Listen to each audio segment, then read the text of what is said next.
This is our serging sample. So this machine is our serger. It's an industrial serger. There are home versions of this. As you can see, it's a much more complicated machine.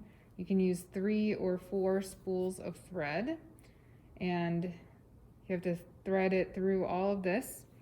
So a couple of tips to keep your eye on these spools. You don't want them to run out of thread while you're working. Leave a long tail so it doesn't get sucked up inside. If something goes wrong, just stop immediately and come get help. This isn't something that you want to mess with. To turn it on, there is a button over here. Takes a second to warm up. And what's interesting about the serger is that right in here, this little thing covered in dust is a blade. So don't stick your finger in here when it's running, because it's moving up and down in order to cut off extra fabric. What I want you to do is line up, just trying to get some of the gunk out of here.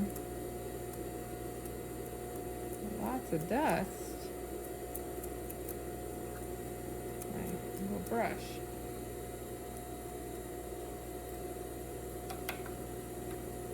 Keep this down. I want you to take the edge of the fabric and line it up right next to the blade so that you don't end up actually taking any fabric off. This machine also has a foot pedal. If you look down here, it has 2 pedals. This one raises and lowers the presser foot, and this one makes it go.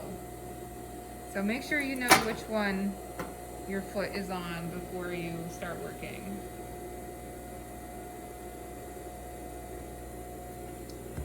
So I'm gonna lift my presser foot and slide this under there. And if I go like this, anything beyond the blade is gonna get cut off.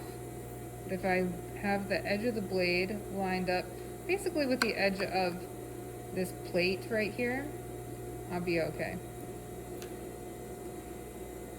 Now, in the serger pointers of your handout, number 1 is drive slowly and don't gun it. Again, squeeze the foot pedal. Don't just go.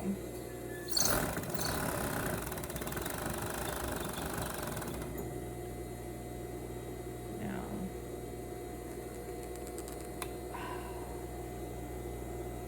let's see if it's working properly. Go a little slower.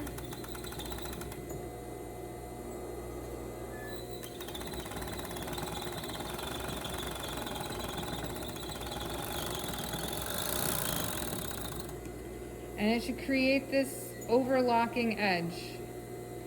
It secures the edge of the fabric and keeps it from fraying. This is also a stretchy stitch, so if you had some spandex you wanted to sew together, or some other knit fabric, you would use this. But it means that there's no wiggle room in making any errors. So then when you are done, use some scissors to give yourself a long tail, because you don't want it to get sucked up back inside the machine. And then go all the way around.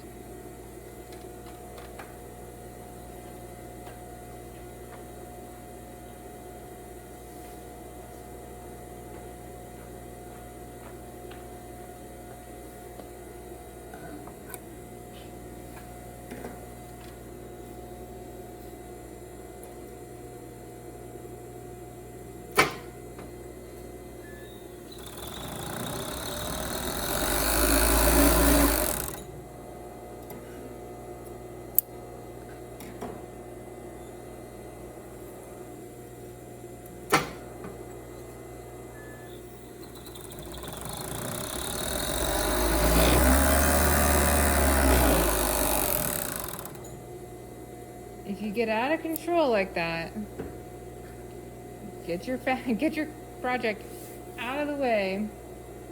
Along with your fingers, you can always go back. Sort of start in the middle of the seam.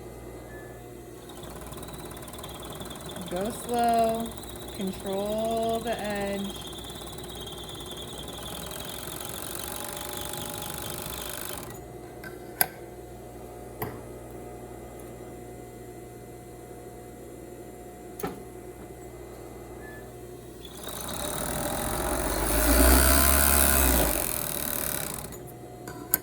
There we go. And then trim all your tails.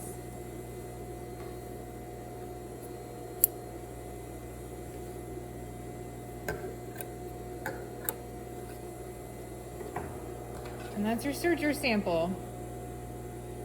I would want you to go back and fix this little hole.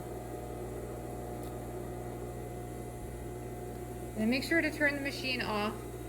It will still sort of sound like it's running for a little bit, but make sure you turn it off over here.